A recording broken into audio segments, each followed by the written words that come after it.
but because your phone has to connect to the cloud, and the cloud has to connect to our server, and then our server has to connect to the robot, and then in our robot we have a Wi-Fi, so the robot actually has to connect to the Wi-Fi. There's a lot of variables, and this button like 1 out of 5 times doesn't work, which personally really frustrates me. So we're working on a system where you just show a QR code. I can show you a video. You just show a QR code to the robot, and the robot will open the door with the QR code. So we just quickly show you a video of that.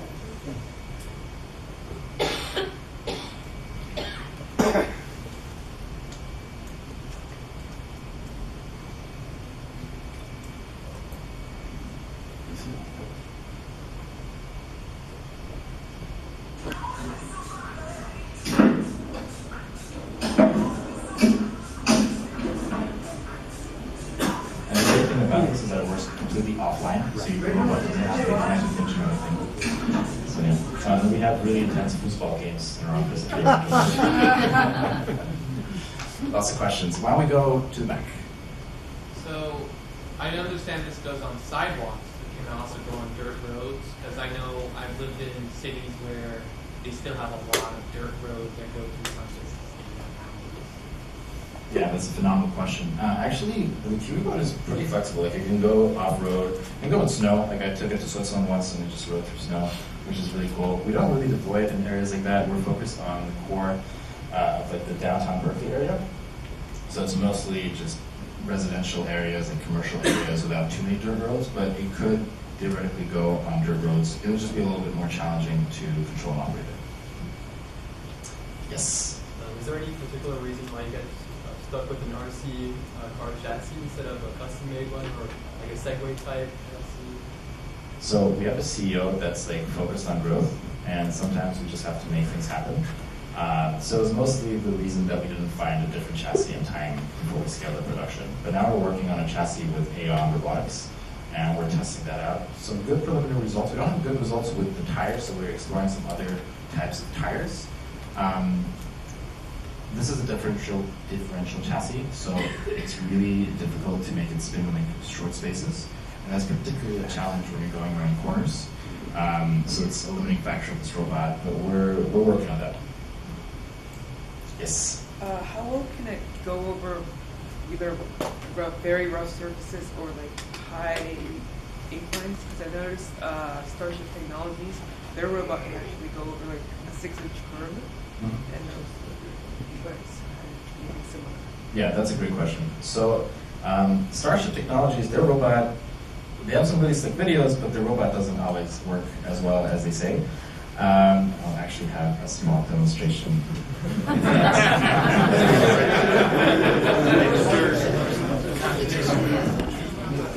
Well, I didn't get my tablet from the robot. So.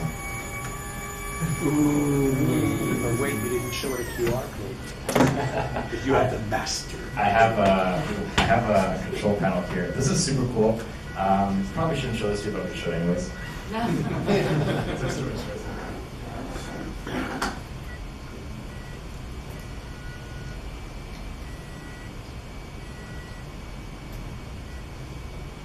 So this is our local interface. We mostly use this for data capture and testing. And basically, very simply, we can open and close the lid. You can set it in auto mode. That does not work indoors. I tested it.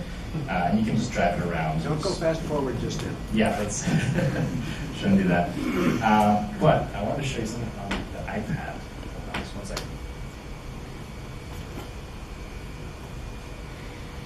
I actually went out to London and tried their service as a competitive research type of situation.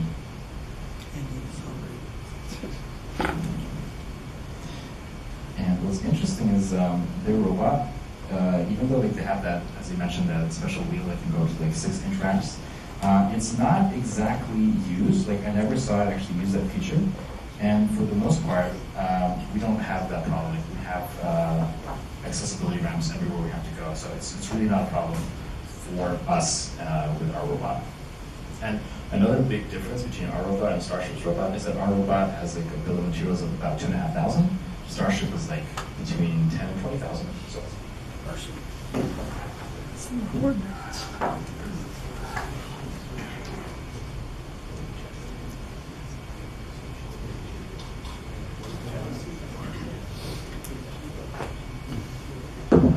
kind of stuck. So it just rode into the grass, and now it's rotated, and now it's stuck. And that was good. Oh, okay.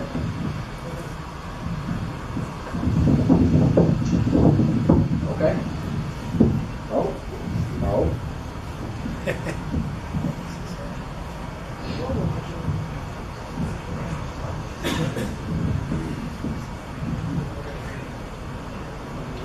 Seems to be struggling here a little bit.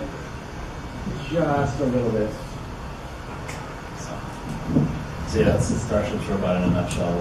And another interesting thing is when I went to try their service, they told me it would take 35 minutes. In reality, it took 55 minutes. We have a similar problem. Our delivery times are bigger than we expect them to be, but we're really focusing on that. Any more questions? Yes, Wayne.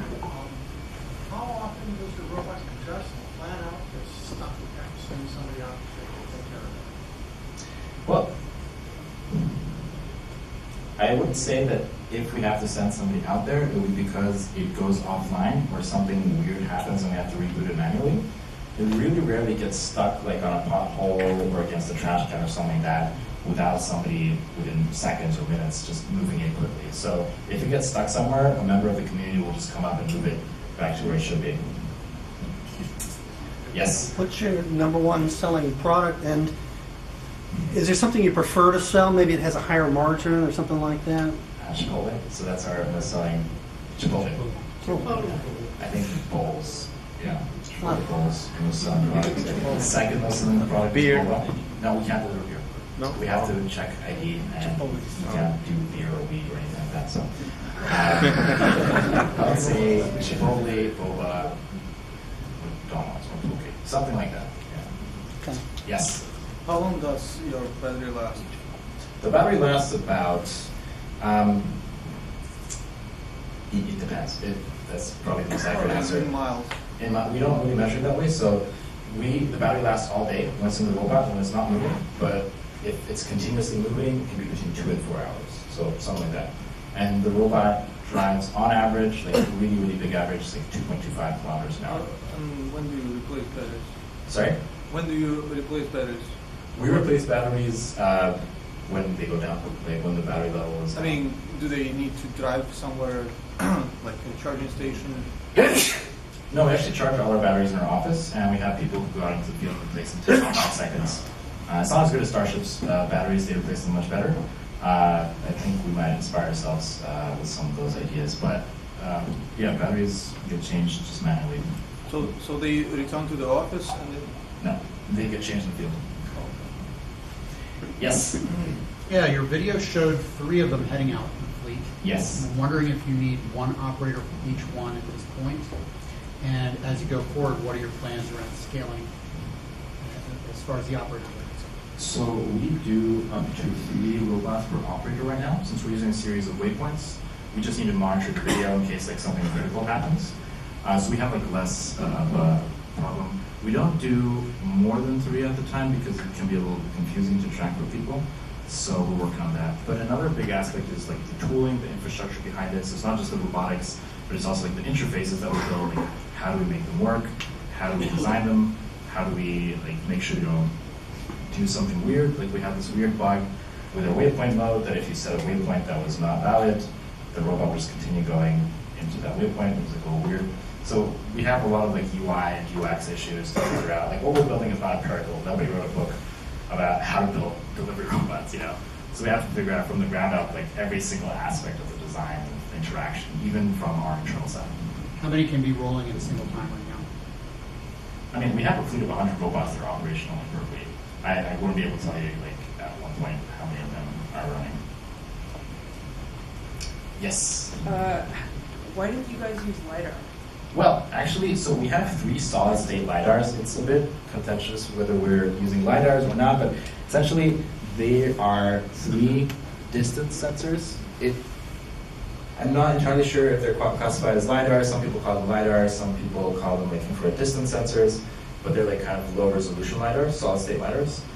So we're using them more as a backup. They're there in case our vision system doesn't detect something. Yes? So you say you have 5 cameras in the front, right? So you have 3 LiDARs and 5 cameras. Can you explain a little bit why you need so many different systems? Yeah, fantastic question. So we actually use the 3 front cameras to drive the robot by itself, like these 3 here. The ones on the sides are actually so we can see what's happening on the robot, same for the back. So actually driving the robot, these 2 cameras, and then the rest are just so that we can actually understand what's happening with it if there's some kind of problem or we have to debug it. No bumper? Sorry? No bumper? We spent a lot of time working on design, and this is actually like the plastic you see here is like a vinyl, and it's used for very specific applications. We had to try like 50 different materials before we found something that works great.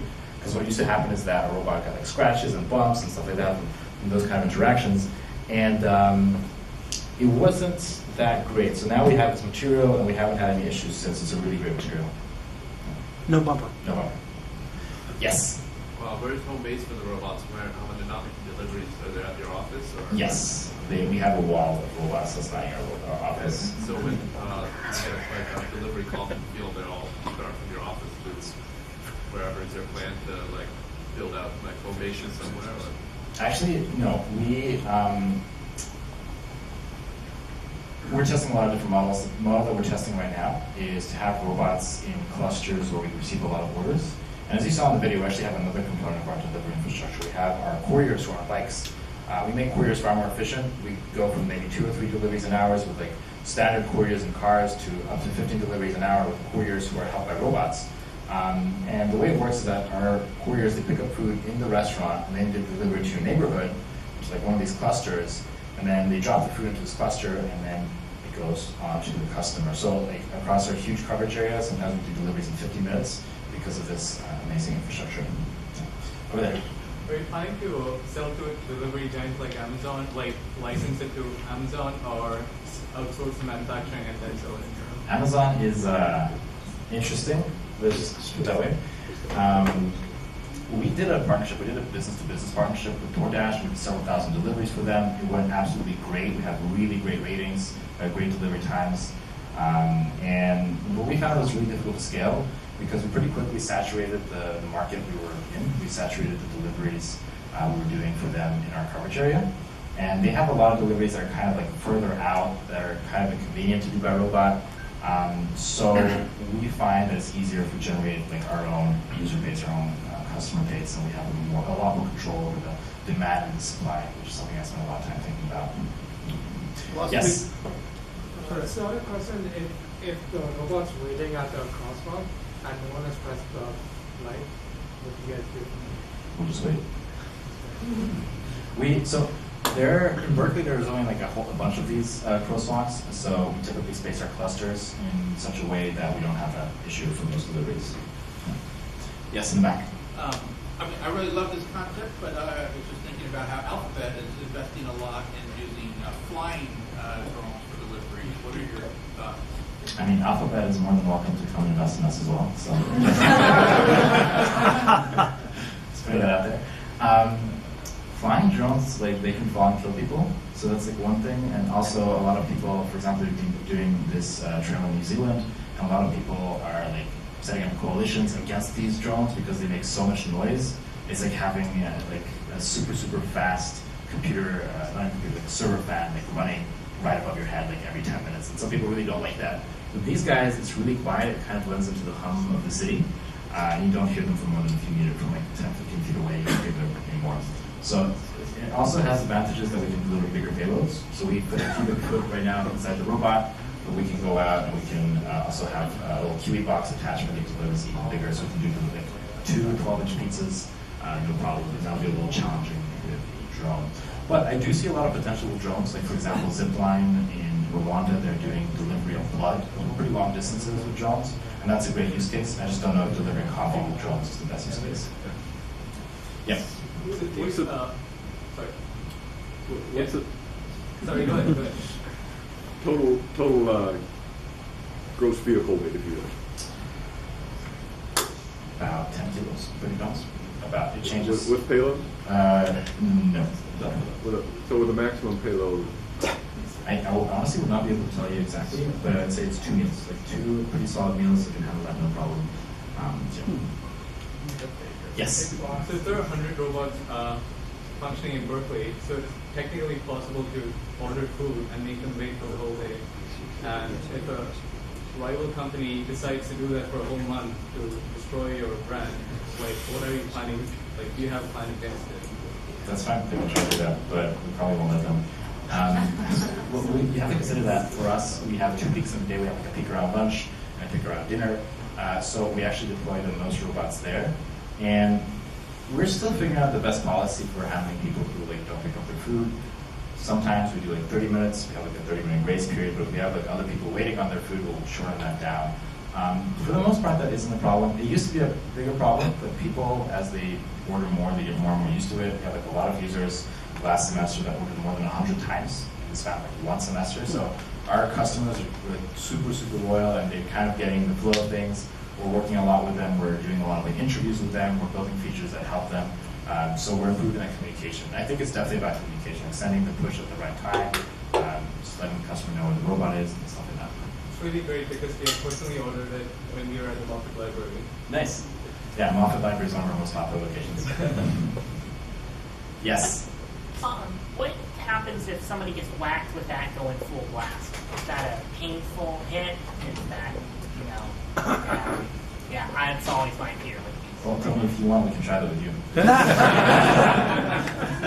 No, for the most part, it doesn't go more than about 2.25 kilometers an hour. It's really pretty slow, and if it bumps into you, it's not going to be like a self-driving car. It's driving at highway speeds. It's going to be like a small little robot that just like bumps. I just took I got hit by like an RC car in an RC car race, and that really hurt for a while. So that's why I was asking. I'm sorry to hear that. The little bumpers are quite painful. That's an interesting thing to consider. Yeah. I mean, we don't. I get to see like all the emails we get coming into Kiwi, and we don't get that many complaints about people getting hurt. It's really, really rare. Like we have pretty good control of the robots. RC cars move pretty darn fast, too. Yes. So can little kids sit on it and be delivered to destinations? Now, there's an area that Tony is qualified for, sitting on robots and driving down the street. That's another story. Not yet. But we do have a lot of love from kids. Like kids, it's crazy. Like whenever they see these robots, they're absolutely obsessed with these robots. I can show you some pictures. We had a group of kindergartners who came over to our offices a few days ago, and they were absolutely obsessed with our robots. Let me show you some pictures we took of that. This thing is super convenient, though.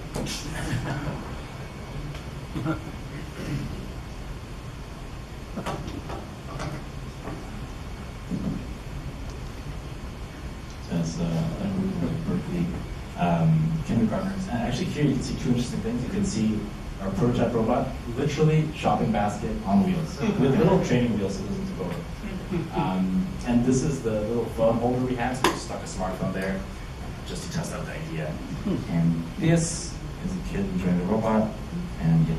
So kids really, really love our robot, and whenever we see kids like outside, like playing with robots, they always have like a super positive reaction. They always like try to understand how it works and try to build like a bond. It's so interesting to see that because it feels like they're learning a new thing that like people in my generation or your generation will not be able to perceive because they didn't grow up around robots. Like they're building a new form of interaction, which is super fascinating. But yeah, yes.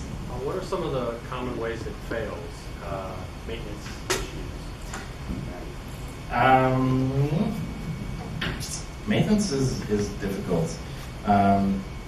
We used to have, I gotta say, the biggest problem we used to have is links breaking. So we had like this linking mechanism between the chassis and the robot, and that kept breaking. So we just like made it out of metal to stop breaking. We have a lot of problems with connectivity. I'd say the biggest problem is connectivity. Like having a reliable 4G connection. And it doesn't like matter which operator we use or like what the condition of the network is. It's always just something in the network and 4G that breaks and fails. Really interesting phenomenon we noticed. Whenever the school semester starts, for like 1 week we have terrible signal.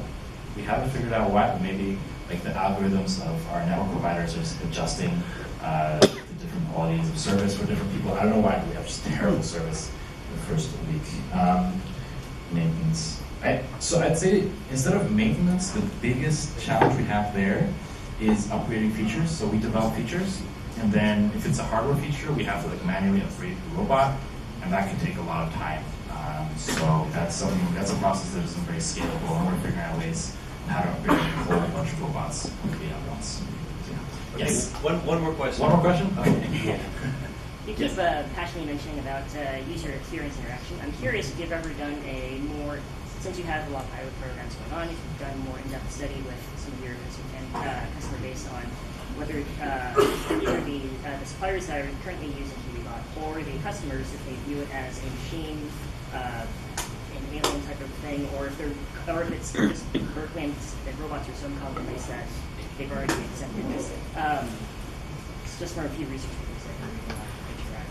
Yeah, if you could share them with me, that would be super awesome. I'm s@kiwicampus.com. I'd love to read them.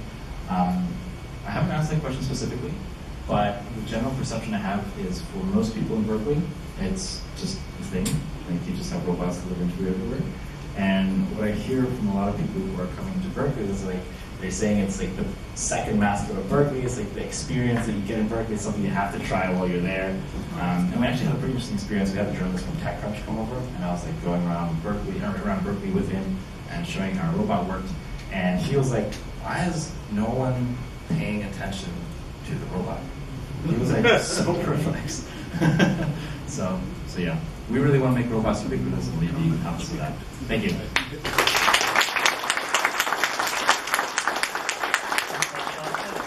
You will be here with your robot. Yes. People have more questions, come up, touch the robot.